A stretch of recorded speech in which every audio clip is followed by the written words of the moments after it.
الحمد لله وكفى وسلام على عباده الذين اصطفى أما بعد أعوذ بالله من الشيطان الرجيم بسم الله الرحمن الرحيم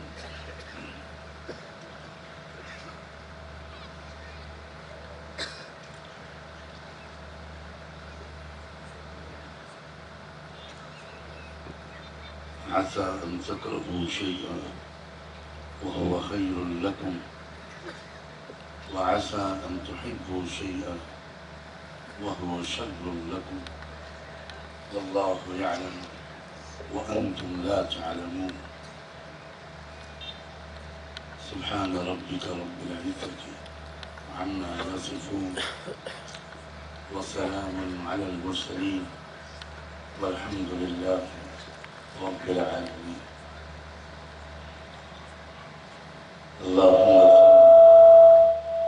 اللهم صل على سيدنا محمد وعلى آل سيدنا محمد وبارك وسلم.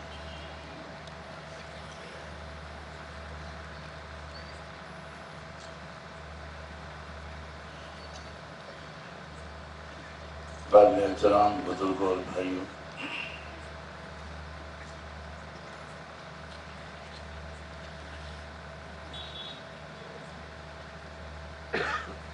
بہت ہی مختصر بات کر پاؤں گا.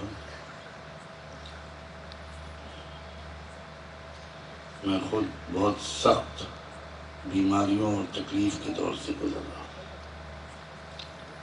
چند منٹ بیٹھنا بھی یا تھوڑی دیر بیٹھنا میرے لیے بہت مشکل ہے، اور میں اسی لیے کچھ تاخیر سے آیا تھا کہ مجھے انتظار نہ کرنا پڑے. لیکن ہمارے یہاں کی روایات ایسی ہیں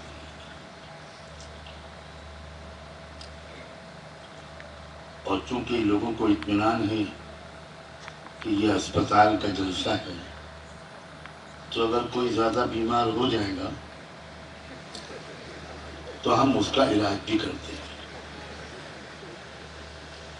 اور وَإِذَا مَرِضْتُ میں شاید ان لوگوں نے کچھ تبدیلی کی ہے. وَإِذَا أَمْرَضْنَاكَ فَنَحْنُ نَشْفِيكَ. شاید نیا ایڈیشن اب اس طرح چھپے گا. معاذ اللہ. میں پہلے بھی بہت کہہ چکا ہوں، مگر آپ کٹر سنی لوگ ہیں، سنتے رہتے ہیں، کوئی عادت تبدیل نہیں کرتے. میری سمجھ میں آج تک نہیں آیا کہ جلسے کے درمیان قرأت قرآن کون سی حدیث سے ثابت ہے. ہو سکتا ہے میرا علم بہت کم ہے، وہ حدیث میں نے نہ پڑھی ہو. یہاں بڑے بڑے علماء بیٹھے ہیں، میری اصلاح کر دیں.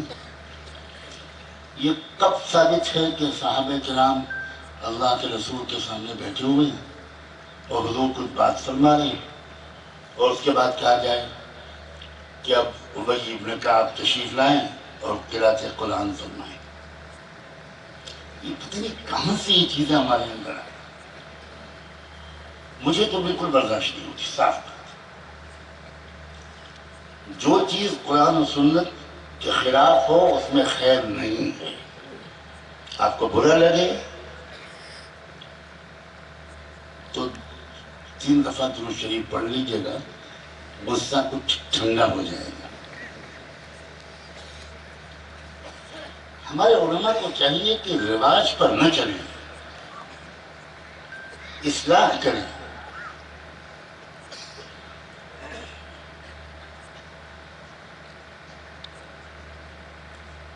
عملی قومیں باتوں میں وقت نہیں ضائع کرتی. مجھے ایک جلسہ بتا دیجئے جو RSS نے کیا ہو. ایک جلسہ بتائیے. ہمارے ایک دن کے جلسے پورے ملک میں جو ہوتے ہیں پورے عالم کی بات نہیں کر رہا ہوں، RSS کے 100 سال کے جلسوں سے زیادہ ہے۔ کام کرنے والی قومیں کچھ اور ہوتی ہیں، باتیں کرنے والی قومیں کچھ اور ہوتی ہیں، اور ہم دنیا میں سب سے زیادہ باتیں کرنے والی قوم بن چکے ہیں۔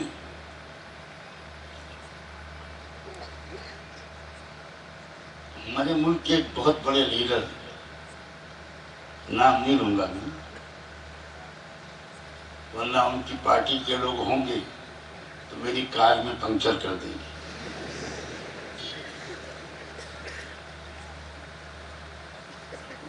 وہ لیڈر ایک دفعہ میرے پاس آئے، کہنے لگے نعمانی صاحب میں اس وقت آپ سے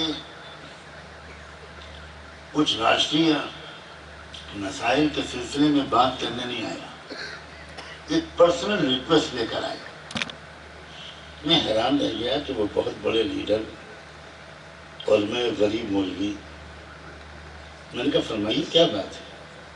کہنے لگے آپ اپنا یا اپنے جیسے کسی کا ایک پھیپھڑا مجھے دلوا دیجیے۔ پھیپھڑا سمجھتے ہیں؟ کیا کریں گے آپ اس کا؟ کہنے لگے آپ لوگوں کے پاس جو پھیپھڑے ہیں رات بھر تقریر کرتے ہیں اور سانس نہیں پھولتی، اور ہم آدھے گھنٹے کی تقریر میں بھاشن کے بعد حالت خراب ہو جاتی۔ یہ ہے لوگوں کا ہمارے بارے میں تبصرہ۔ کہتی ہے تجھے خلق خدا غائبانہ کیا۔ آپ ہمارے جلسوں سے لوگ ڈرتے نہیں ہیں، لوگ مذاق اڑاتے ہیں۔ میں چونکہ سب قوموں سے ملتا ہوں، سب قوموں کے لیڈروں سے میری بہت اچھے تعلقات اور ملاقاتیں رہتی ہیں، اور کبھی کبھی وہ کھل کر بات کرتی ہیں۔ کہتے ہیں خدا کے لیے اپنی قوم کے لوگوں کو سمجھائیے کہ بولا کم کریں، جلسے کم کیا کریں، زمینی محنتیں بڑھائیں۔ خدا جانے کب یہ تبدیلی ہمارے اندر آئی۔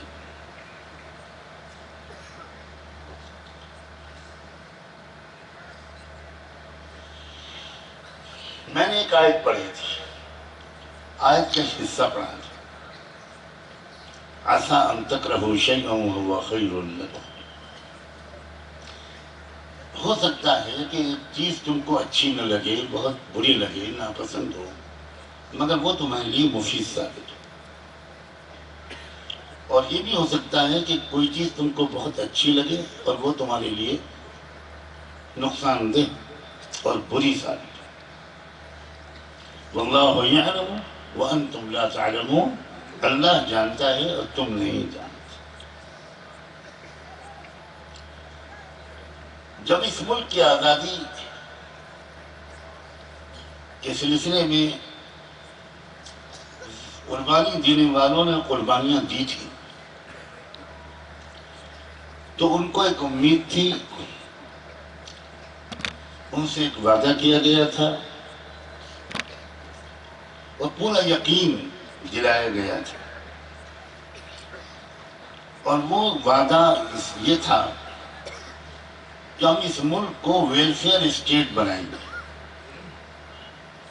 ویلفیئر اسٹیٹ کا مطلب یہ ہوتا ہے کہ ملک کے تمام شہریوں کی تمام بنیادی ضروریات کی 100% ذمہ داری ملک کو چلانے والی سرکار کی ہوگی۔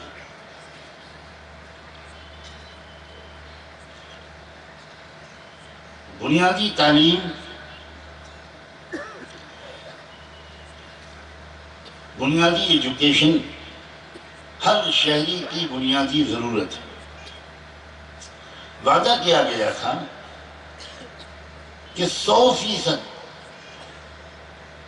بھارت کے شہریوں کو، ہر بچے کو، ہر بچی کو ضروری تعلیم ملے گی۔ تعلیم امیروں کے بچوں ہی تک محدود نہیں رہی۔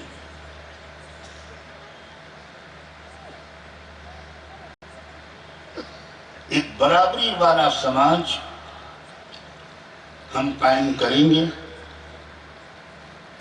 اس کے لیے ہم کو آزادی چاہیے۔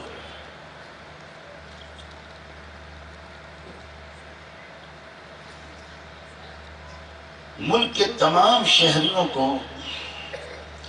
علاج معالجے کی یکساں سہولت حاصل ہو، ہر غریب سے غریب مریض کو وہی شاندار علاج ملے گا جو کسی امیر کو مل سکتا ہوگا۔ امیر اور غریب کے درمیان، شہری اور دیہاتی کے درمیان کوئی فرق نہیں ہوگا۔ تعلیم، صحت، جان مال، عزت و آبرو کی حفاظت، یہ بنیادی چیزیں ہیں جن کی سرکار ضمانت لے گی اور سب کو ملے گی۔ اس بات کو کا یقین دلایا گیا، اسی لیے لوگوں نے آزادی کی عظیم جد و جہد میں تن من دھن لگا دیا۔ اور دستور جب بنا ملک کا تو اس میں کچھ رہنما اصول لکھے گئے، جس کو دستور کی انگریزی زبان میں ڈائریکٹیو پرنسپلز کہتے ہیں۔ رہنما اصولوں میں لکھا گیا کہ ہم ملک کی معاشی پالیسی ایسی بنائیں گے کہ امیر اور غریب کے درمیان کچھ زیادہ فرق نہ رہے۔ اس میں لکھا گیا کہ تعلیم اور صحت جیسی بنیادی ضرورتیں بھارت کے ہر ناگرک کو حاصل ہوں گی۔ جو علاج کی سہولت کسی لکھ پتی کروڑ پتی کو ملے گی، وہی علاج کی سہولت ایک غریب کسان کے بیٹے کو بھی ملے گی۔ یہ دستور میں لکھا گیا۔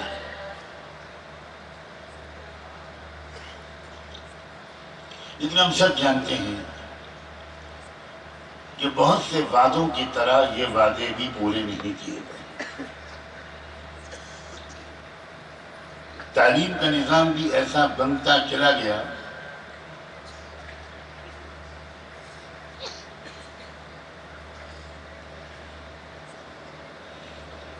کہ صرف امیروں کے بچوں اور بچیوں کو بہت اعلیٰ تعلیم مل سکتی ہے، غریبوں کے بچوں اور بچیوں کو وہ تعلیم بالکل نہیں مل سکتی۔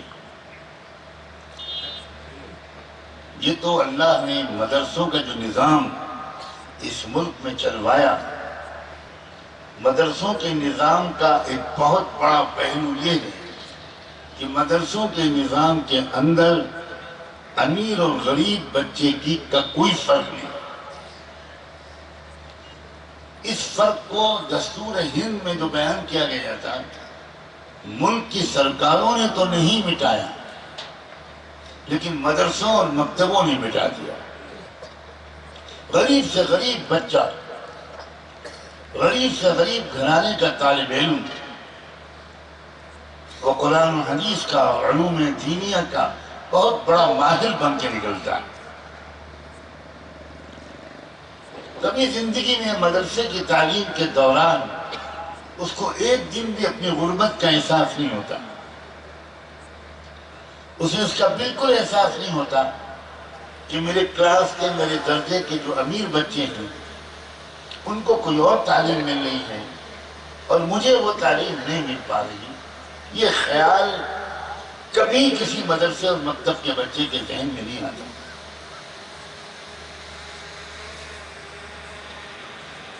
کوئی کہنا چاہے تو کہہ سکتا ہے کہ آزادی سے پہلے جو وعدے کیے گئے تھے سرکار نے تو پورے نہیں کیے، لیکن غریب مسلمانوں نے اپنے مدرسوں اور مکتبوں کی پالیسیوں کے ذریعے سے اس وعدے کو 100% پورا کیا۔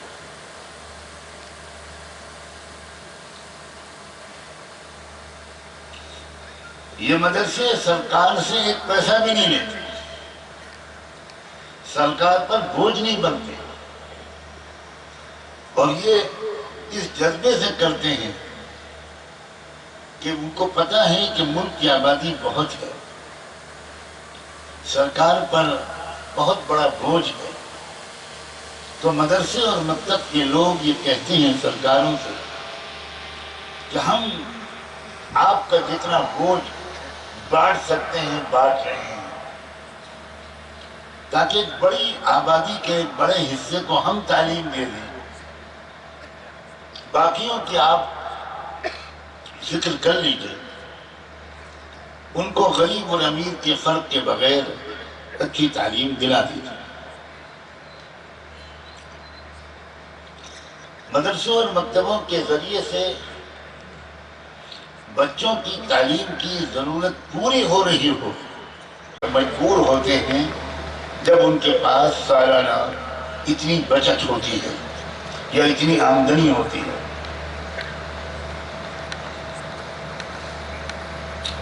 میں اس ٹیکس کی بات نہیں کر رہا ہوں، میں اس ٹیکس کی بات کر رہا ہوں کہ جو آپ جب ماچس کی ڈبیا خریدتے ہیں تو اس کی جو قیمت ادا کرتے ہیں اس میں بھی 2-4 پیسے ٹیکس کے طور پر حکومت کو جاتے ہیں، وہ ماچس بنانے والی کمپنی کو نہیں جاتے۔ آپ ایک جوڑی موزہ خریدتے ہیں، آپ ایک چپل اور جوتے خریدتے ہیں، آپ ایک معمولی سے معمولی چیز خریدتے ہیں،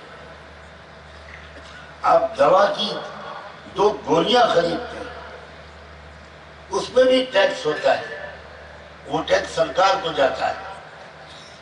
اس طرح اربوں ڈالر کی سرکار کی آمدنی ہے، اس کے بعد الگ سے جو ٹیکس ہے وہ الگ، انکم ٹیکس الگ، سیل ٹیکس الگ، روڈ ٹیکس الگ، اور اللہ جانے اور کون سے ٹیکسز۔ اگر میں زیادہ ٹیکسز گناؤں گا تو کوئی سرکاری آفیسر یہاں بیٹھا ہوگا تو وہ کہے گا کہ اللہ بھلا کرے ایک نیا ٹیکس یاد دلا دیا انہوں نے، یہ تو ہم بھولے گئے تھے۔ جیسے سنا ہے حکیم الامت حفیظ اقدس تھانوی رحمۃ اللہ علیہ نے رسوم و بدعات سے مسلم معاشرے کو پاک صاف کرنے کے لیے کتاب لکھی اصلاح الرسوم۔ وہ کسی بڑی اماں کے ہاتھ میں لگی، اس بڑی بھی نے وہ کتاب پڑھی، بڑے دل سے دعا دی اور کہا اللہ اس مولوی کو خوش رکھے، اس نے تو بہت سی وہ رسمیں بتا دی جو ہم کو معلوم ہی نہیں تھی۔ کتاب لکھی گئی تھی رسمیں چھڑانے کے لیے، اور بڑی بھی نے مولوی کو یہ دعا دی کہ کئی رسمیں وہ معلوم ہو گئی اس کتاب کے ذریعے جو نہ ہم کو میکے میں معلوم ہوئی نہ سسرال میں معلوم۔ تو ایسا نہ ہو کہ میں ٹیکسز گناؤں اور اس بڑھیا کی طرح کوئی سرکاری کرمچاری سوچے کہ بھائی یہ تو ٹیکسز ہم جانتے ہی نہیں، اس کو نہیں دینا پڑے گا۔ اتنی آمدنی ہے حکومت کی کہ اگر کرپشن نہ ہو، اور کاش کہ کبھی وہ ایک دن ایسا آ جائے جو کرپشن کے بغیر ہم کو دیکھنے کو مل جائے، اگر بے ایمانی نہ ہو، اگر لوٹ کھسوٹ نہ ہو، اگر دیش کی محبت اور واقعی دیش کی ترقی کی سچی خواہش ہو، اگر واقعی دیش واسیوں کی زندگی کو اوپر اٹھانا سرکاروں کو مقصود ہو، تو اتنی آمدنی ہے کہ ہمارا ملک چند سالوں کے اندر دنیا کا سب سے خوشحال ملک بن جائے گا، اتنی آمدنی ہے۔ لیکن ایسا نہیں ہو رہا، ملک میں علاج مہنگے سے مہنگا ہوتا جا رہا ہے، غریب مریض کو اچھا علاج نہیں مل پا رہا، غریب بچے کو، غریب لڑکے لڑکی کو اچھی تعلیم نہیں مل پا رہی۔ اب میں اس کو سامنے رکھ کر وہ آیت پڑھی تھی کہ عَسَىٰ أَن تَكْرَهُوا شَيْئًا وَهُوَ خَيْرٌ لَكُمْ۔ اگر یہ صورتحال ہے، اور واقعی یہ صورتحال ہے کہ سرکار نے جو وعدہ کیا تھا دستور میں جس کا ذکر کیا گیا، وہ وعدہ پورا نہیں کر رہے، تو ٹھیک ہے، ان کو یہ یاد دلانا جس طریقے سے مناسب ہو یاد دلایا جائے، احتجاج کیا جائے، پروٹیسٹ کیا جائے، مطالبے کیے جائیں، میمورنڈم دیے جائیں، یہ سب کام وہ لوگ کریں جو اس میدان کے شہسوار ہیں۔ میں تو اس وقت کچھ اور بات کہنا چاہتا ہوں۔ سرکاروں کے اس نکمے پن نے، سرکاروں کی اس وعدہ خلافی نے، میرے الفاظ پر غور کیجیے گا، اس نکمے پن نے، اس وعدہ خلافی نے ہمیں اور آپ کو ایک زبردست موقع دے دیا، اور موقع یہ دیا کہ ہم یہ سوچیں کہ ہم رحمت للعالمین کے امتی ہیں۔ اب ہم اپنے اس ملک کے غریب بچوں کو بھی اچھی سے اچھی تعلیم دلائیں گے، اپنے مال جمع کر کے، اپنے چندے کے ذریعے، اپنے تعاون کے ذریعے۔ اب ہم اپنے شہر، اپنے ضلع، اپنے آس پڑوس کے بیماروں کو اچھے سے اچھا علاج کروائیں گے، اپنا مال قربان کر کے۔ ہم خود کریں گے، ہم اپنے پیروں پر خود کھڑے ہوں گے، ہم بلا کسی فرق اور بھید بھاؤ کے، دھرم، ذات، نسل، زبان، علاقہ، کسی چیز کے فرق کے بغیر ہم ہر مریض کا اچھے سے اچھا علاج کم سے کم داموں میں، یا ممکن ہو تو ایک حد تک بغیر کسی قیمت کے، ہم اپنی جیب سے مال قربان کر کے ہم کریں گے۔ اس خلا کو ہم پر کریں گے، اس کمی کو ہم دور کریں گے۔ آپ سوچئے کہ کتنا زبردست موقع اللہ نے بھارت کے مسلمانوں کو دیا ہے۔ اب ذرا تصویر کا ایک مثبت رخ دیکھنے کی عادت ڈالیے۔ ایک رخ یہ ہے کہ سرکار اپنا فرض ادا نہیں کر رہی، سرکار غریبوں کا علاج نہیں کروا رہی، سرکار غریب بچوں کو تعلیم نہیں دے رہی، سرکاری اسپتالوں میں صحیح توجہ نہیں دی جا رہی، صحیح علاج نہیں ہو پا رہا، جس تعداد میں اسپتال ہونے چاہیے نہیں کھل پائے اب تک، اسپتالوں میں جس طرح کی سہولتیں ملنی چاہیے نہیں مل پا رہی، جو سہولتیں امیروں کو مل جاتی ہیں وہ غریبوں کو نہیں ملتی۔ اب اس صورتحال پر آپ تنقید کریں، ملامت کریں، احتجاج کریں، یہ بھی ٹھیک ہے، یہ وہ لوگ کریں جو اس لائن کے ماہر اور رہنما ہیں۔ تصویر کا دوسرا پہلو یہ ہے، وہ تصویر کا دوسرا پہلو یہ ہے کہ جب یہ کام سرکار نہیں کر رہی ہے تو ہم تو انسانیت کے خدمت گزار ہیں، ہم تو رحمت دو عالم کے امتی ہیں، ہم خود اپنے پیسے جمع کر کے اپنے علاقے کے اندر اسپتال کھولیں گے، ایسے اسپتال اور اسپتالوں کا ایسا نظام چلائیں گے جہاں غریبوں کو علاج وہی میسر آئے جو امیروں کو میسر آتا ہے۔ ہم غریبوں کو مفت یا بہت سستا علاج دیں گے، امیروں سے پیسے چارج کریں گے، اور اس پیسے کو صرف کما کر اپنی جیب میں نہیں ڈالیں گے، بلکہ اسی پیسے کو اسی اسپتال کے غریب مریضوں کے علاج پر خرچ کریں۔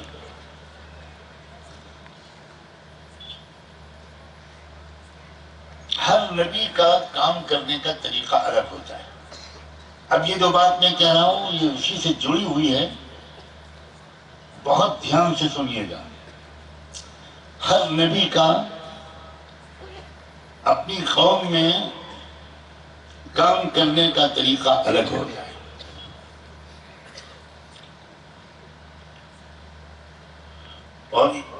اللہ نے اسی لیے تمام منتخب نبیوں کے تجربات، ان کے واقعات اور ان کے نتیجے قرآن میں ہمارے سامنے رکھے اور ان سب کا مجموعہ بنا دیا خاتم النبیین سیدنا محمد الرسول اللہ صلی اللہ علیہ وآلہ وسلم۔ حسن یوسف دم عیسیٰ ید بیضا داری، حسن یوسف دم عیسیٰ ید بیضا داری، آنچ خوباں ہم دارن تو تنہا داری۔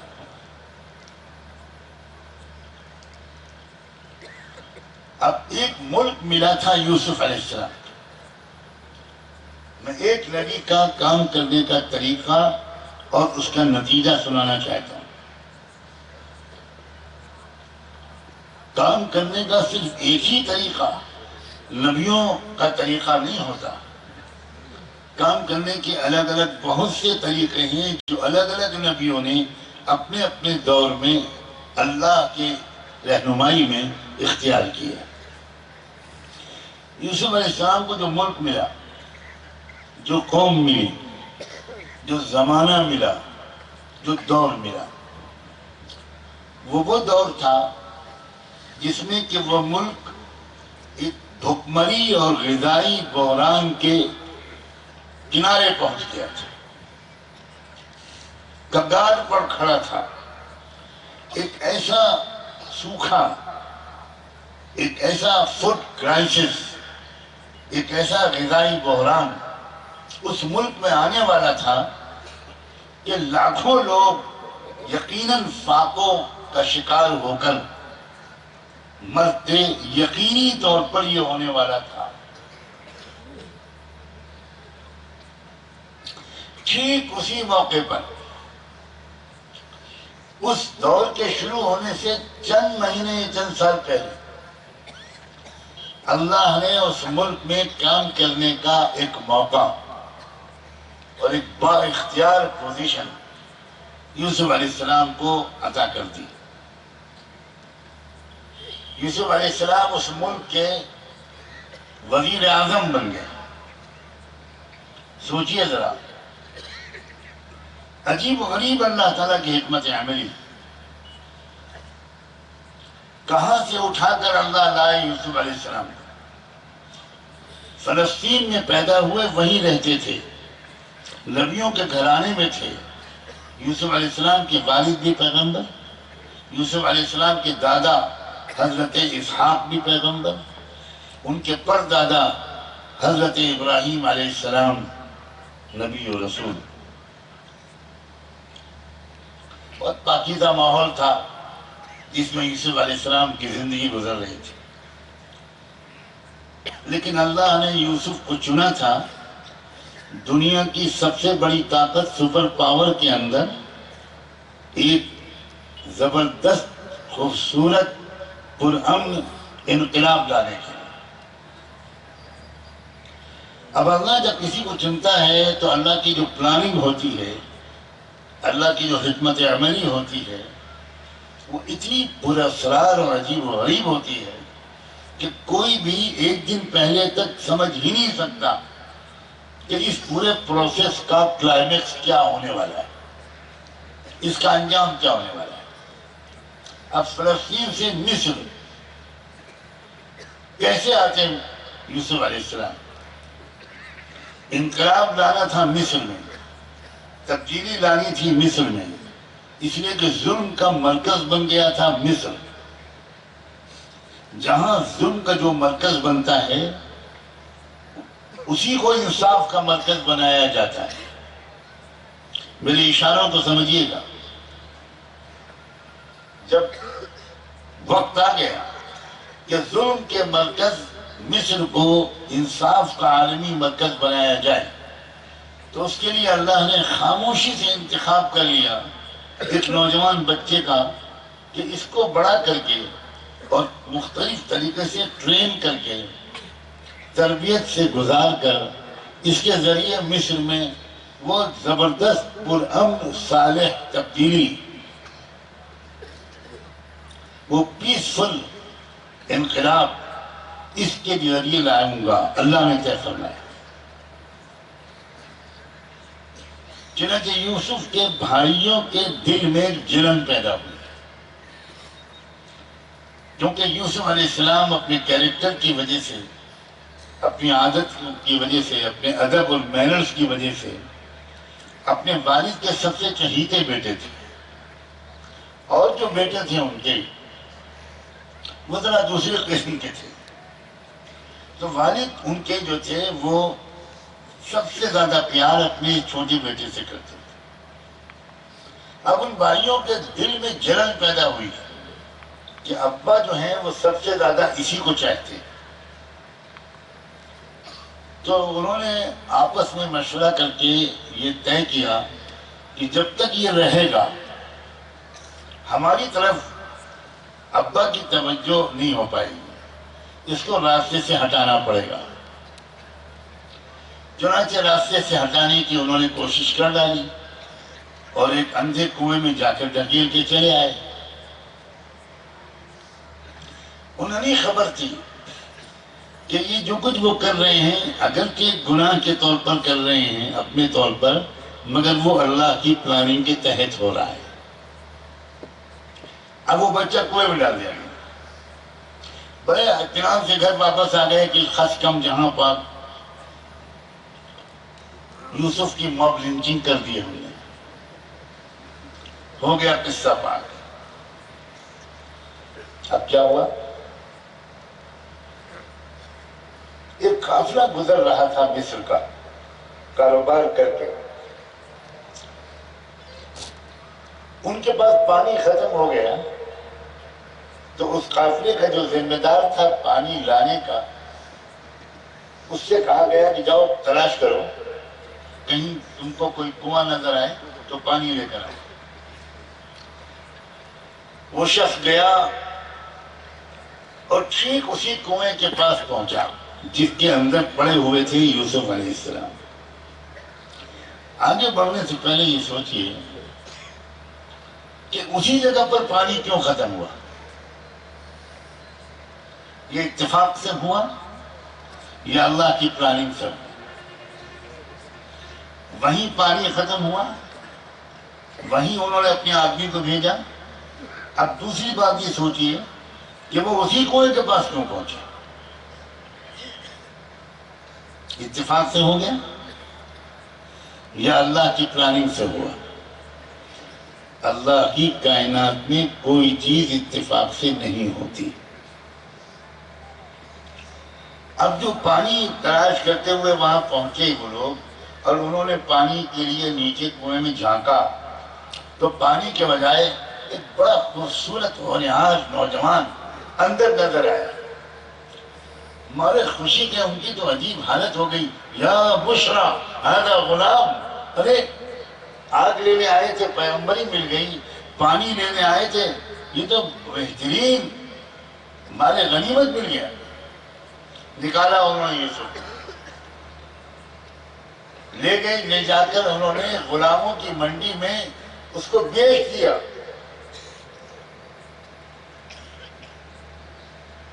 میں بہت مختصر کر کے کہنے کی کوشش کر رہا ہوں تاکہ اصل بات جو کہنا چاہتا ہوں وہ رہ نہ جائے۔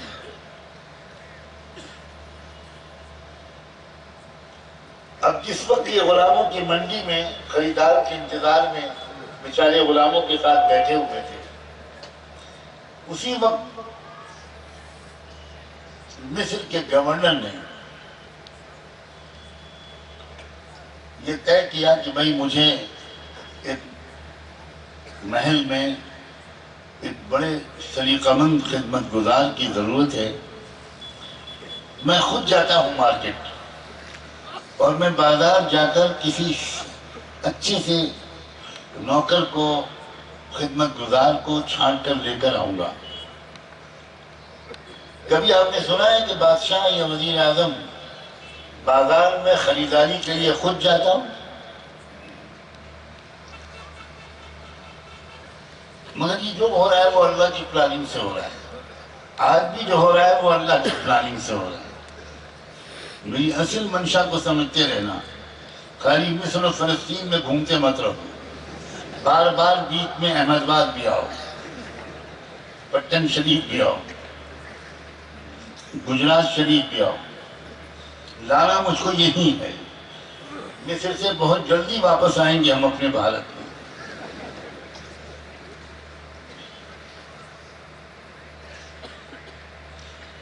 وزیر اعظم صاحب خود پہنچے اور مجھے نظر ڈال رہے تھے میرے پرسنل اسٹاف کے لیے کون سا غلام مناسب ہے، میری بیگم کی خدمت کے لیے کون سا مناسب ہے، تو یہ نظر آیا تو سورت سے لڑکا، شریف امن، مہذب، وہ فوراً سمجھ گیا وزیر اعظم۔ وزیر اعظم کوئی کم عقل آدمی نہیں ہوا کرتا تھا پر دوڑ گیا۔ زمانے کے فیشن بدلتے ہیں، اختیار ہے لوگ۔ تو وزیر اعظم اتنا سمجھدار تھا کہ وہ فوراً سمجھ گیا کہ یہ لڑکا بالکل فٹ ہے، اس کو آداب آتے ہیں، مہذب ہے، گمار قسم کا نہیں ہے۔ اسی کو خریدا اور لے گیا اپنے محل۔ اور مزید دلچسپ بات، سیدھے محل میں لے جا کر اپنی بیگم سے تعارف کرایا۔ ہر وزیر اعظم ایسا تو نہیں ہوتا کہ رابطہ نہ کر پائے، تو اس نے اپنی وزیر اعظم سے جا کر کہا، بیوی سے جا کر کہا، اکرمی مثواہ عسى ان ينفعنا او نتخذه ولدا۔ دیکھو یہ لڑکا، یہ سرونٹ، یہ نوکر، یہ ایک میڈ بوائے، اس کو ذرا بہت عزت کے ساتھ رکھنا، اس کو عام نوکروں کے ساتھ مت رکھنا، اس کو سرونٹ کوارٹر میں مت رکھنا۔ اکرمی مثواہ عسى ان ينفعنا او نتخذه ولدا، یہ ہمارے کام آئے گا اور کیا پتہ آگے چل کر ہم اس کو اپنا بیٹا ہی بنا لیں۔ اس وزیر اعظم کے بھی کوئی اولاد نہیں تھی۔ پتہ نہیں یہ وزیر اعظموں کی قسمت ایسی کیوں ہوتی ہے۔ ہم سمجھتے تھے یہ بعد کے دور کا رواج، لیکن قرآن کی گواہی ہے کہ نہیں، پہلے سے چلا ہے۔ اللہ تمہیں کبھی وزیر اعظم نہ بنے، خود آمین نہیں کہہ رہا۔ اتنے سمجھدار لوگ ہیں کہ اس دعا پر ایک نے بھی آمین نہیں، لگتا ہے سب کی تمنا ہے 24 گھنٹے کے لیے بن جائے۔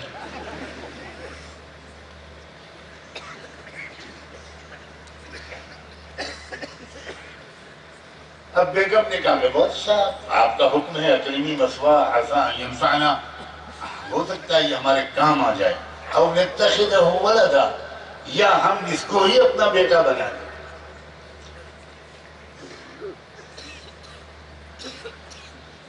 یہ جو کچھ ہو رہا ہے وہ اللہ تعالیٰ کی تقدیر کے نتیجے میں، یہ میں سمجھانا چاہ رہا ہوں۔ اللہ کسی شور مچائے بغیر پردے کے پیچھے سے اپنا کام کرتا رہتا ہے، آج بھی کر رہا ہے۔ یہ الگ بات ہے کہ ہم اللہ کے طرز عمل کو، اللہ کی چلائے ہوئے پہیے کو دیکھ نہیں پاتے، سمجھ نہیں پاتے کہ یہ کیا ہو رہا ہے۔ ہمیشہ حالات کا وہی رخ ہم سمجھنے کی کوشش کرتے ہیں یا سمجھنے لگتے ہیں جو میڈیا ہم کو دکھاتا ہے۔ حالات کا وہ رخ اکثر صحیح نہیں ہوتا جو میڈیا ہمیں دکھاتا ہے، حالات کا صرف وہ رخ صحیح ثابت ہوتا ہے جو قرآن ہم کو دکھاتا ہے۔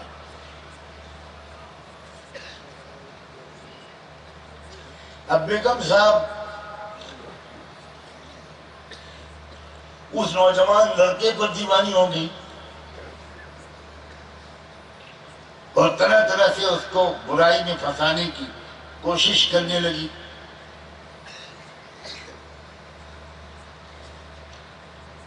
یوسف علیہ السلام نے اللہ کی مدد مانگی کہ اللہ مجھے بچائیے، میں نہیں بچ سکتا، آپ جب تک نہیں بچائیں گے میں گناہ سے خود نہیں بچ پاؤں گا، معاذ اللہ۔ انہوں نے اللہ سے پناہ مانگی، اللہ سے مدد مانگی۔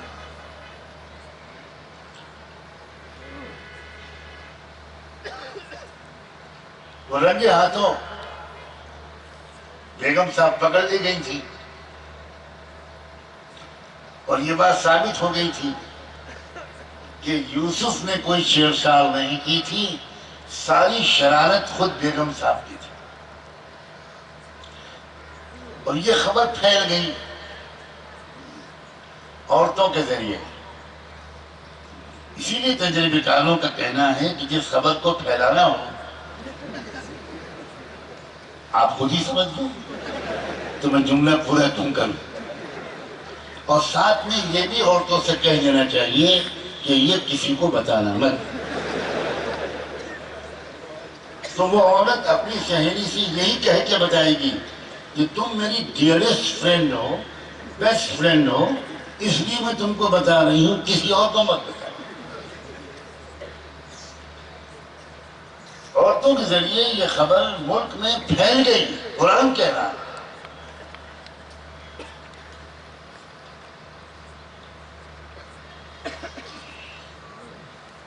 اب مسئلہ یہ پیش آ گیا اس مصر کے وزیر اعظم کے سامنے کہ اگر میں نے یوسف کو جیل میں نہ بھیجا تو عوام یہ یقین کر لیں گے کہ اصل بدماشی بیگم کی تھی، یوسف بے گناہ تھی، صرف اس لیے جانتے ہوئے کہ یوسف بے گناہ ہیں یوسف کو جیل میں ڈال دیا گیا۔ بے گناہوں کو جیل میں ڈالنے کا رواج بھی نیا نہیں ہے۔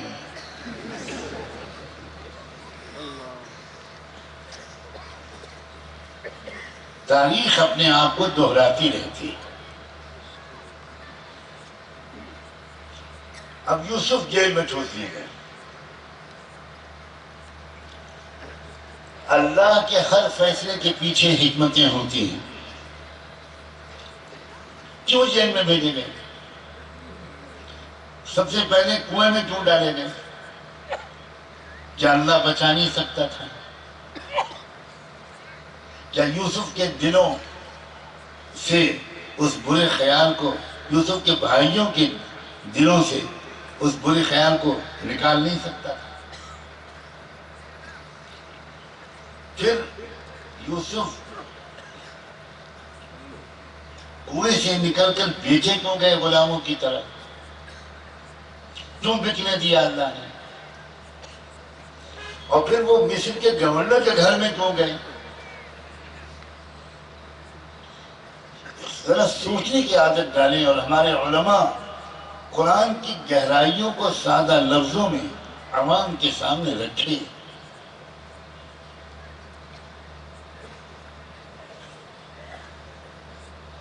بات یہ ہے کہ یوسف علیہ السلام سے ایک ملک میں بہت بڑا انقلاب برپا کروانا تھا۔ اس کو ذرا غور سے سنو۔ میں دیکھ رہا ہوں کہ آپ میں سے اکثر نوجوانوں کو بہت بڑا انقلاب، یوسف علیہ السلام سے بہت بڑا پریورتن، بہت بڑی تبدیلی اس ملک میں لانا اللہ طے کر چکا تھا۔ ایک ایسی تبدیلی جس سے سارے دیش واسیوں کو سکون ملے، امن ملے، انصاف ملے، شانتی ملے، غذا ملے، پانی ملے، دوا ملے۔ ایک ایسا انقلاب جو رہبر لا سکتا ہے، جو لیڈر ایسا انقلاب لا سکتا ہے، اس کو کئی طرح کے حالات سے گزرا ہوا ہونا چاہیے، اس کو بہت تربیت یافتہ ہونا چاہیے۔ یوسف علیہ السلام پل رہے تھے پیغمبروں کے گھر میں، پیغمبروں کے خاندان میں۔ انہیں کیا معلوم کہ سماج میں کتنی برائیاں پھیلی ہوئی ہیں۔ اب یوسف علیہ السلام کو اللہ نے شروع سے وہ تربیت دلوانے کا فیصلہ فرمایا اور وہاں سے نکلوا کر ان کو کنویں میں ڈلوایا۔ وہ عزت کی زندگی گزارتے تھے، سکون کی زندگی گزارتے تھے، شہزادوں کی طرح زندگی گزارتے تھے۔ وہاں سے لے جا کر ان کو کنویں میں ڈلوایا، کنویں سے نکلوا کر بازار میں بکوایا، بازار میں بکوا کر محل میں رکھا۔ وزیر اعظم کے محل میں رکھنے کا کیا فائدہ ہوا؟ یوسف علیہ السلام کو حکمرانی کا طور طریقہ قریب سے دیکھنے کا موقع ملا۔ حکومت چلانا کیسے ہوتا ہے، حکام مہمانوں کا استقبال کیسے کرتے ہیں، حکام معاہدے کیسے کرتے ہیں، حکام دوسرے ملکوں کے یا شہروں کے ذمہ داروں سے باتیں کیسے کرتے ہیں، یہ سب قریب سے رہ کر یوسف علیہ السلام کو دیکھنے کا موقع ملا، اس لیے کہ وہ گورنر کے گھر میں رہے، اس کے محل میں رہے، وزیر اعظم کے محل میں رہے، سب کچھ دیکھا ہو۔ کیونکہ ظاہر ہے کہ جب تک انسان ان سب چیزوں کو قریب سے نہ دیکھے وہ کسی ملک کا شاندار کامیاب حکمران نہیں بن سکتا۔ جب یہ تربیت مکمل ہو گئی، 5 اسٹار قسم کی تربیت، آداب حکمرانی والی تربیت، تب دوسری تربیت کی ضرورت تھی کہ اگر یہ سیدھے اس حکومتی محل سے نکل کر حکمراں بن جائیں گے تو یہ تو سماج کو جانتے ہی نہیں، سماج میں کرمنل کتنے ہیں، مجرم کتنے ہیں، چور اور ڈاکو کتنے ہیں، جھوٹ بولنے والے کتنے ہیں، عزتیں لوٹنے والے کتنے ہیں، سماج کی جو اچھی خاصی بڑی آبادی ہے وہ کس کیریکٹر کی ہے۔ تو تربیت کا دوسرا پہلو مکمل کرنے کے لیے اللہ نے یہ فیصلہ فرمایا کہ اس تربیت کے لیے چلہ 3 چلے کافی نہیں ہیں، اس تربیت کے لیے 8-9 سال جیل میں رکھنا پڑے گا۔ جیل میں جو لوگ بھیجے جا رہے ہیں ہو سکتا ہے وہ اللہ کی مصلحت کے تحت تربیت دلوانے کے لیے بھیجے جا رہے ہوں۔ یہ سن کر لوگ ڈر گئے۔ میں تشکیل نہیں کروں گا آپ کی کون تیار ہیں جیل جانے کے لیے، لیکن تشکیل کی ضرورت بھی نہیں ہے، نام تو کہیں اور لکھے جاتے ہیں، اور بڑے خوش نصیب ہوتے ہیں وہ لوگ جو تمام تر بے گناہی اور ملک کی خیر خواہی کے باوجود جھوٹے الزامات کے تحت یوسف علیہ السلام کی طرح تربیت کے مقصد سے جیل میں بھیجے جاتے ہیں۔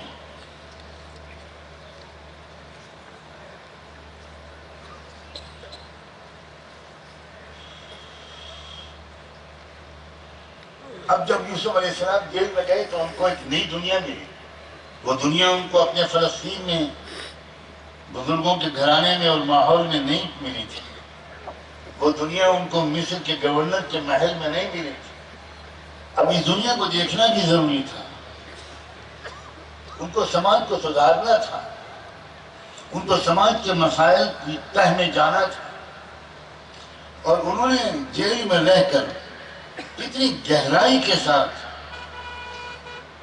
جیل کے ساتھیوں کو دیکھا ہوگا، ان کی کمزوریوں کو پڑھا ہوگا، سماج کے اندر ہونے والے ظلم، نابرابری اور اس کے نتیجے میں پھیلنے والی غربت اور جہالت کو دکھے دل سے محسوس کیا ہوگا، اور دردمند دل رکھنے والے یوسف نے دل میں کتنی دعا مانگی ہوگی، اے خدا میں آپ کو اپنے باپ کا واسطہ دیتا ہوں، اپنے دادا یا حضرت اسحاق کا اور اپنے پردادا حضرت ابراہیم کا واسطہ دیتا ہوں، آپ مجھے سماج کی اس اصلاح کا موقع عنایت فرما، سماج کی خدمت کا موقع عنایت فرما۔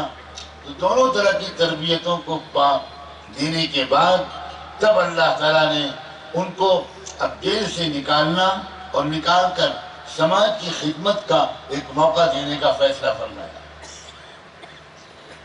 اور کیسے؟ وہ بھی عجیب ہو گئی۔ بادشاہ نے خواب دیکھا،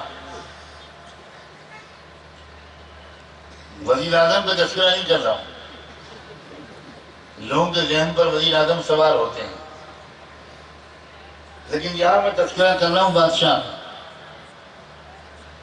اور بادشاہ نے خواب دیکھا، اس نے بڑے بڑے پنڈتوں کو بلا کر اس خواب کی تعبیر پوچھی، مگر کوئی بتا نہ سکا، اور یہی کہہ کے ٹالنے کی کوشش کی کہ حضور کچھ پیٹ خراب ہوگا، جہاں پناہ آپ کا جب پیٹ خراب ہوتا ہے تو الٹے سیدھے خواب دکھائی پڑتے ہیں، اضغاث و احلام، وما نحن بتاویل الاحلام بعالمین، یہ کوئی بامقصد معنی خیز قسم کا خواب نہیں ہے، یہ الٹا سیدھا خواب ہے۔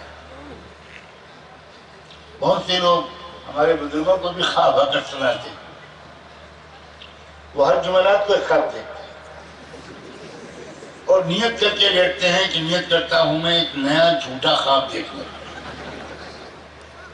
اور اکثر جب مجھے کوئی ایسا خواب سناتا ہے تو میں کہتا ہوں بھائی خمیر جوالش جالینوس صبح شام کھایا کرو اور مقوی معدے کا استعمال کرو، گیسز بہت چڑھ رہے ہیں دماغ کا۔ ہر شخص کو خواب دکھ رہا ہے، کوئی امام مہدی کو دیکھ رہا ہے، کوئی پتہ نہیں کس کو دیکھ رہا ہے، نماز کا پتہ نہیں ہے اور امام مہدی سے مسافہ ہو رہا ہے۔ ارے اپنی بیوی کے سوا کسی اور کو بیوقوف بنانے کی غلطی مت کیا کرو، اس کو تو تم روز بیوقوف بناتے ہو بیچارے، اسی لیے عورتوں کا یہاں انتظام بھی نہیں کیا گیا۔ بہت سمجھدار ہیں منتظمین، وہ جانتے ہیں کہ یہ خبر لے گا اور یہ عورتوں کا بہت بڑا وکیل و ترجمان ہے تو سب کو بس سب کا کچا چٹا کھول دے گا۔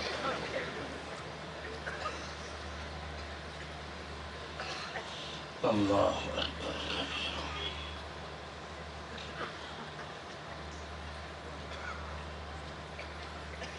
خواب تو دیکھا تو کوئی تعبیر بتا ہی نہیں سکا۔ جیل میں ایک شخص تھا یوسف علیہ السلام کا ساتھی، اس کو خواب کی تعبیر بتائی تھی اور اس کے ایک ساتھی کے خواب کی بھی تعبیر بتائی تھی یوسف علیہ السلام نے، جو بالکل سچ ثابت ہوئی۔ اس کو یاد آیا جب بادشاہ سلامت کو پریشان دیکھا اور اس نے بادشاہ سے کہا کہ جیل میں ایک شخص ہے، بڑی زبردست خواب کی تعبیر کا ماہر ہے، بڑا پاک دامن شخص ہے، الصدیق، آپ مجھے اس کے پاس بھیج دیجئے جیل میں آپ کے خواب کی تعبیر جہاں پناہ میں اس سے پوچھ کر آؤں تو وہ بالکل صحیح تعبیر بتائے گا۔ بادشاہ نے فوراً بھجوایا اور بڑے سرکاری اعزاز کے ساتھ وہ شخص گیا اور یوسف علیہ السلام سے جا کر بادشاہ کے خواب کی تعبیر پوچھی۔ تو یوسف علیہ السلام نے جواب میں کہا کہ دیکھو تعبیر یہ ہے کہ آنے والے 7 سال جو ہوں گے اس میں بارش ہوگی، اچھی پیداوار ہوگی، اور اس کے بعد جو اگلے 7 سال ہوں گے اس میں بالکل بارش نہیں ہوگی اور سوکھا پڑے گا۔ اس لیے اگر 7 سال میں جو اناج پیدا ہوگا اگر اس پلاننگ کے ساتھ اس کو خرچ کیا گیا تو 14 سال تک وہ کام آ جائے گا، اور اگر وہ بغیر کسی پلاننگ کے خرچ کیا گیا تو 7 سال کا غلہ ختم ہو جانے کے بعد اگلے 7 سال قوم میں لاکھوں لوگ بھوکے مر جائیں گے۔ بس بادشاہ سلامت کو یہ بتا دینا کہ ان کے خواب کی تعبیر یہ ہے، اور ایک ترکیب بھی بتاتا ہوں کہ اس غلے کو اور اناج کو کیسے محفوظ رکھو کہ سال بھر ملک کے شہریوں کو جتنے اناج کی ضرورت ہو صرف اتنا ہی اناج بالیوں کے اندر سے نکالا جائے اور استعمال کیا جائے، باقی سب بالیوں کو محفوظ رکھا جائے۔ پھر اگلے سال آئے تو اگلے سال کی ضرورت کے حساب سے اناج کو نکال کر تقسیم کیا جائے، تو یہ 7 سال کی پیداوار پورے 14 سال تک کام آ جائے۔ واپس آیا وہ آدمی، اس نے بادشاہ سلامت کو تعبیر بھی بتائی اور وہ حل بھی بتائے جو یوسف علیہ السلام نے بتایا تھا۔ بادشاہ حیران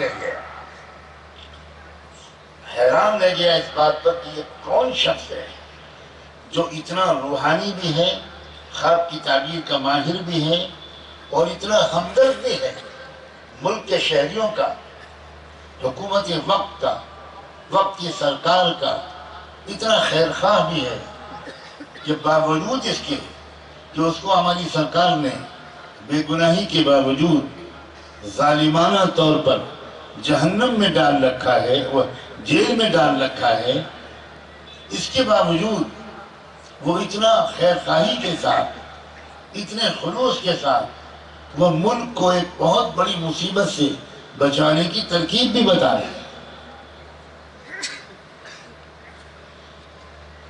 بادشاہ فوراً سمجھ گیا کہ مجھے اس آدمی کی ضرورت ہے۔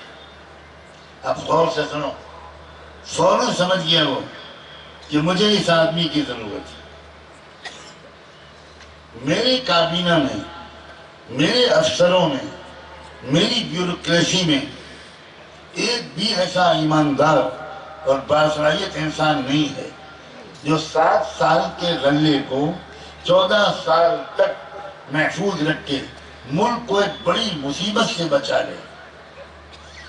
وہ جانتا تھا کہ میری کابینہ کے لوگ کتنے بے ایمان، کتنے کرپٹ، اچھی طرح جانتا ہے۔ وہ فوراً سمجھ گیا کہ سوائے اس کے کہ وہی شخص جیل سے نکل کر آئے اور میرے ملک کے نظام کو سنبھالے اور فصلوں کو، اناج کو، پیداوار کو، زمین کی پیداوار کو صحیح طریقے سے محفوظ رکھے اور صحیح طریقے سے تقسیم کا نظام چلائے، اس کے بغیر میرا ملک عام بھکمری سے نہیں بچ سکتا۔ چنانچہ اس نے فوراً رہائی کا حکم جاری کر دیا اور کہا جاؤ، یہ ایسا آدمی جیل میں نہیں رہے گا، یہ ہمارا وزیر اعظم پتہ نہیں کس دماغ کا آدمی ہے، اس نے اتنے پیارے آدمی کو جیل میں ڈال دیا۔ پتہ نہیں وزیر اعظم کا عہدہ کچھ ایسا ہی ہوتا ہے کیا؟ فوراً اس نے حکم دیا بادشاہ نے۔ اب یہ سرکاری افسران رہائی کا پروانہ لے کر جیل پہنچے اور وہاں جا کر یوسف علیہ السلام کو خوشخبری سنائی کہ آپ کی رہائی کا حکم لے کر آئے ہیں، اب چلیے، اب آپ سرکاری مہمان بنیں گے، اور بادشاہ سلامت نے آپ کو بلایا ہے۔ یوسف علیہ السلام نے کہا کہ نہیں، میں اس طرح جیل سے نہیں نکلوں گا، مجھے جینا نہیں ہے بندے احسان ہو کر۔ مجھ پر جو الزام لگایا گیا تھا اس کی تحقیق کی جائے، مقدمہ چلایا جائے، جب میں بے گناہ ثابت ہو جاؤں عدالت سے تب میں نکلوں گا، ایسے نہیں نکلوں گا۔ بادشاہ کو یہ خبر ملی، بادشاہ اور حیران۔ بادشاہ نے کہا کہ بس ملک کی عدالتوں کا نظام میں جانتا ہوں، دادا پر مقدمہ چلتا ہے، پر پوتے کے زمانے میں فیصلہ ہوتا ہے، یہ طریقہ غلط ہے۔ تو بادشاہ نے کہا کہ میں خود عدالت طلب کرتا ہوں۔ مقدمے کے سارے فریقوں کو بادشاہ نے اپنے محل میں طلب کر لیا، خود جج بن کر بیٹھا۔ اب جو فریق تھے اس میں سب سے پہلے شہر کی بیگمات، جنہوں نے پروپیگنڈا کیا تھا یوسف علیہ السلام کی گنہگاری کا، ملکہ معظمہ، یہ وزیر اعظم کی بیوی کی خوشامد میں، تو سب سے پہلے ان بیگمات کو طلب کیا بادشاہ نے۔ یہ سب قرآن میں ہے، میں کوئی بات تاریخ کی روایات سے نہیں بیان کر رہا ہوں۔ بادشاہ نے ان بیگمات شہر کو طلب کر لیا اور ان سے پہلے پوچھا، اب بتاؤ اس معاملے میں تمہارا کیا کہنا ہے؟ یوسف گنہگار تھا یا وزیر اعظم کی بیوی گنہگار تھی؟ تو بیگمات نے فوراً اقبال جرم کر لیا اور یہ کہہ دیا کہ بالکل یوسف بے گناہ تھے، یوسف بے گناہ ہیں، ہم نے جو کچھ کہا تھا وہ بالکل غلط تھا، ہم معافی چاہتے ہیں۔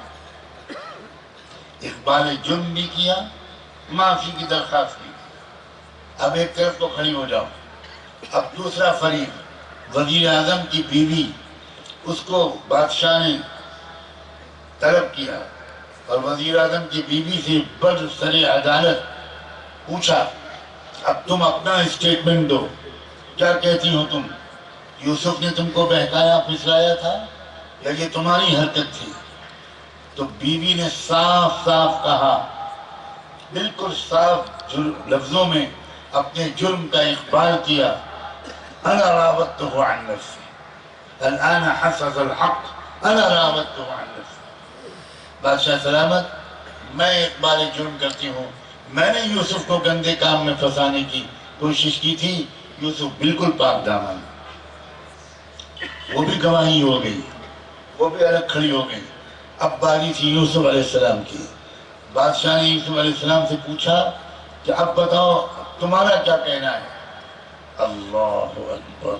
اس وقت یوسف علیہ السلام نے جو بیان دیا ہے بادشاہ کے محل میں، بادشاہ کی عدالت میں، قرآن نے اس کو کوٹ کیا ہے، ذَلِكَ لِيَعْلَمَ أَنِّي لَمْ أَخُنْهُ بِالْغَيْبِ وَأَنَّ اللَّهَ لَا يَهْدِي كَيْدَ الْخَائِنِينَ وَمَا أُبَرِّئُ نَفْسِي إِنَّ النَّفْسَ لَأَمَّارَةٌ بِالسُّوءِ إِلَّا مَا رَحِمَ رَبِّي۔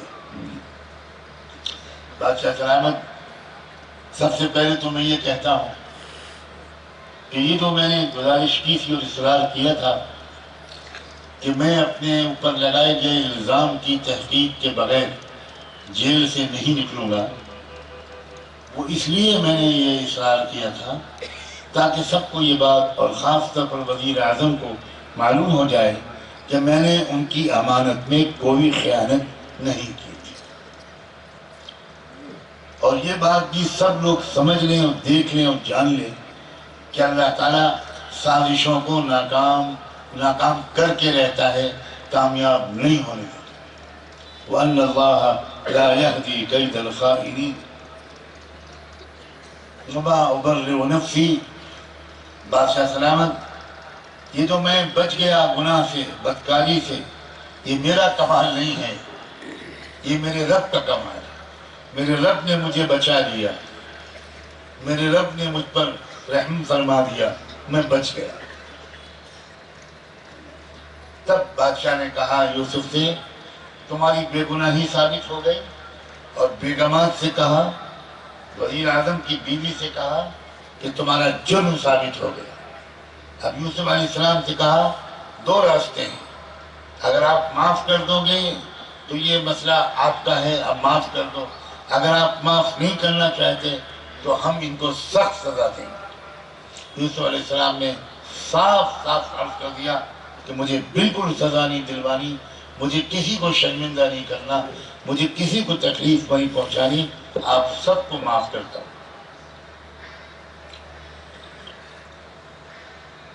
اس طرح اب جب یہ کردار سامنے آیا تب بادشاہ سلامت اندر گئے اپنے محل کے اندرونی کمرے میں، جس میں وہ کسی اہم ترین مہمان سے تنہائی میں بات کرتے تھے۔ وہاں پہنچ کر انہوں نے پیغام بھجوایا، ائتونی بہ، یوسف کو میرے پاس لے کر آؤ، تنہائی میں میں اس سے بات کروں گا۔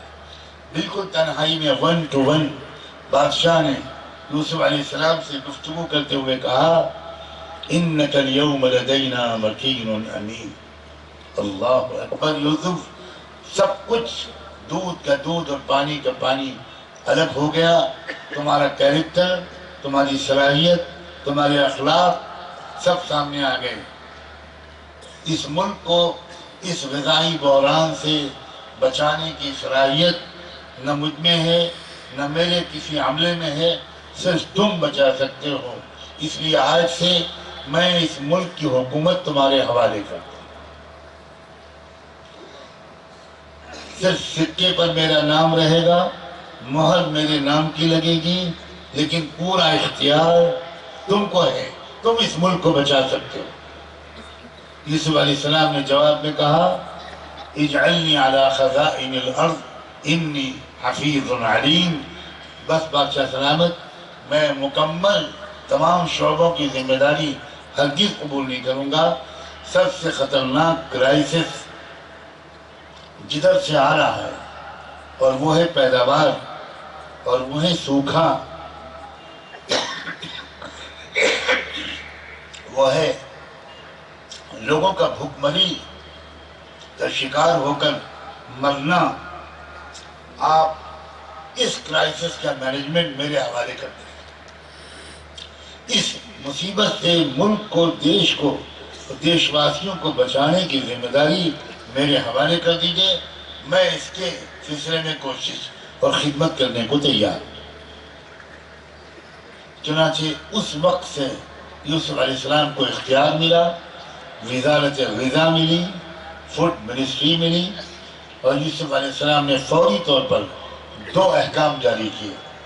ایک یہ کہ تمام ملک کے کسانوں کی تمام فصلوں کو سرکار خریدے گی، کوئی عام تاجر کسی غلے کو خرید نہیں سکتا۔ یہ مارکیٹ میں نہیں بیچا جائے گا، یہ بازار میں نہیں بیچا جائے گا، ورنہ کسان، یہ لوگ، تاجر لوگ من مانی قیمت لیں گے، غریبوں پر ظلم کریں گے، حکومت خود اپنے خزانے سے ان تمام فصلوں کو خریدے گی۔ نمبر 1۔ نمبر 2، ملک کے ہر انسان، ہر معمولی جھوپڑی کا سروے کروایا۔ حضرت یوسف علیہ السلام نے ہر جگہ، ہر مکان میں کتنے لوگ رہتے ہیں، کتنے مہمانوں کی امید کی جا سکتی ہے سال بھر، اور سال بھر ان کو کتنے اناج کی ضرورت پڑے گی۔ یوسف علیہ السلام نے ہر گھر کا راشن کارڈ بنوایا۔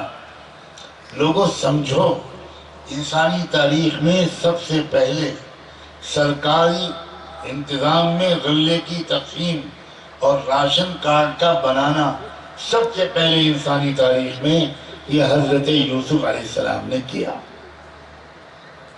اور اس کے نتیجے میں یہ ہوتا تھا، جب تاجروں کو من مانی دام پر غلے کے بیچنے کا دروازہ بند ہو گیا، اب وہ غلہ سرکار نے خریدا، جو دام دے سکتا ہے وہ دام دے کر خریدے، جو نہیں دے سکتا اس کو سرکار کی طرف سے مفت وہ غلہ دیا جائے گا، تاکہ کوئی بھوکا نہ رہے۔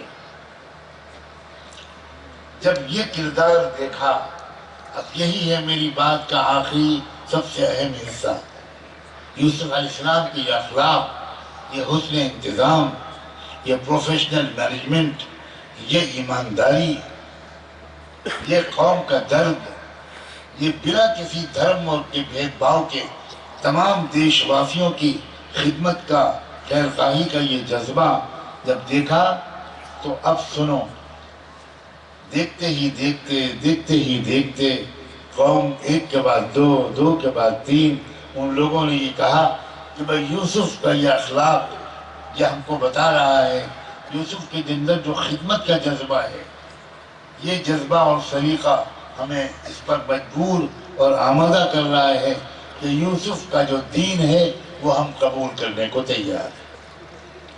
بغیر صاف کسی کو دعوت دیے پوری قوم نے اپنا دین بدل لیا، اپنی زبان بدل لی، اور پتہ نہیں کیا کچھ بدل لیا۔ میں اب واپس آتا ہوں اپنے اصل موضوع پر، اور بس چند جملوں میں اس سے پورے جوڑ کر آپ سمجھ جائیں گے یہ جو صورتحال ہے کہ ملک میں سرکاریں عوام کی ضروریات پوری نہیں کر پا رہی، اس نے ایک موقع دیا ہے کہ اگر ہم اپنے پیسے کو صحیح طریقے پر خرچ کریں، شادیوں میں فضول خرچیوں کے بجائے جہاں زیادہ خرچ کرنا چاہیے وہاں زیادہ خرچ کریں، جہاں کم خرچ کرنا چاہیے وہاں کم خرچ کریں، اور اپنے 1، 2، 5 روپے روز بچا کر اپنے علاقے میں اچھی تعلیم کا اور اچھے علاج کا انتظام کریں، صرف مسلمانوں کے لیے ہرگز نہیں، ملک کے تمام شہریوں کے لیے سب کے یہ بہترین موقع ہے۔ سچ کہتا ہوں میں آپ سے، اگر کہیں حکومت بہت ایماندار ہوتی، بہت سلیقہ مند ہوتی، ہماری ملک کی سرکاریں، اور ساری ضرورتوں کا شاندار انتظام کرتی، تو ہمارے لیے خدمت کا کوئی موقع ہی نہ باقی رہتا۔ میں یہ تو نہیں دعا کروں گا کہ اللہ ان کو مزید نکمہ بنائے، دعا کی ضرورت بھی نہیں ہے، آبا و اجداد کی دعائیں چل رہی ہیں، ہمارے آبا و اجداد نہیں۔ یہ تو بدسلیقگی ہے سرکاروں کی، یہ جو کرپشن اور بے ایمانی ہے، یہ جو نکما پن ہے اس کے اندر خیر کا پہلو بھی ہے، اور وہ یہ ہے کہ اس کے چلتے ایک موقع ہے کہ ہم اس خلا کو پر کریں، ہم اس ملک کے بچوں اور بچیوں کے لیے پاکیزہ ماحول میں اچھی تعلیم کا انتظام کریں، اس اپنے مریضوں کے لیے اچھے علاج کا انتظام کریں۔ یہ ایک موقع ہمارے لیے، ذرا اس رخ پر سوچنا شروع کیجیے۔ مجھے امید ہے کہ یہ اسپتال اس طریقے خدمت کے سلسلے میں ایک سنگ میل ثابت ہوگا۔ اللہ کرے کہ یہ ایک اچھا آغاز ثابت ہو، ایک نمونہ بن جائے، ایک ماڈل بن جائے، تاکہ لوگ دیکھیں، قدر کریں، پسند کریں، اس کے پیچھے چھپے ہوئے جذبات اور نیتوں کی قدر کریں، اور لوگ جگہ جگہ پر پھر اس کو سامنے رکھ کر خدمت خلق کے دوسرے کام کریں۔ ہم کو ایک وسیع میدان ملا ہے، ہر علاقے کے لوگ اپنے علاقے کے لیے اگر کوشش کریں۔ مجھے کتنی خوشی ہوئی یہ بات سن کے کہ اتنا بڑا زمین کا پلاٹ کسی اللہ کے بندے نے اس کار خیر کے لیے بغیر کوئی قیمت لیے پیش کر دیا۔ اللہ بہت جزائے خیر دے، برکتوں سے نوازے، اس کا چپا چپا صحیح استعمال ہو، صحیح استعمال کی توفیق ملے، بڑی ایمانداری کے ساتھ بھی اور بڑی فنی مہارت کے ساتھ بھی، اور بہت انسان دوستی کے ساتھ خدمت کے جذبے سے یہاں علاج ہو۔ جو یہاں سے آ جائے گن گاتا ہوا جائے، صحت کا تحفہ لے کر جائے، خوشیاں لے کر جائے، اچھی یادیں لے کر جائے۔ یہ ہمارا فرض ہے، کسی پر کوئی احسان نہیں، بلکہ بحیثیت مسلمان امت محمدیہ کے ایک فرض ہونے کی حیثیت سے یہ ہم سب کا فرض ہے۔ بس اپنے مال کے خرچ کی ترتیب درست کریں۔ اگر ہم اپنی آمدنیوں اور مال کے خرچ کرنے کی ترتیب ٹھیک کر لیں تو یہ سارے کام انشاءاللہ آسانی سے انجام پائیں گے۔ دل و جان سے دعا ہے اللہ تبارک و تعالی آپ سب کی کوششوں کو، دعاؤں کو، تعاون کو اور جمع ہونے کو بے حد قبول فرمائے۔ وآخر دعوانا ان الحمدللہ رب العالمین۔ سبحان اللہ سبحانک اللہم وبحمدک نشہد ان لا الہ الا انت نستغفرک ونتوب الیک۔ اللہم صل علی سیدنا محمد وعلی آل سیدنا محمد وبارک وسلم۔ اللہ اپنے کرم سے ہم سب کی خطاؤں کو معاف فرما، ان خدمتوں کو قبول فرما۔ آپ کی جن بندوں نے یہ زمین پیش کی اور آپ کی جن بندوں نے اس کام کا بیڑا اٹھایا، اللہ ان کی مدد فرما، ہر طرف سے تائید فرما، کام کو آسان فرما، صحیح نیت کے ساتھ اچھے معیار کے مطابق اپنے بندوں اور بندیوں کی خدمت کا اور بیماروں کے علاج کا اس کو ایک کامیاب ترین مرکز بنا دیجیے۔ آج کے ہمارے اس پورے اجتماع کو قبول فرما۔ ربنا تقبل منا انك انت السميع العليم وتب علينا انك انت التواب الرحيم، وصلى الله تعالى على خير خلقه سيدنا محمد وعلى آله وصحبه أجمعين برحمتك يا أرحم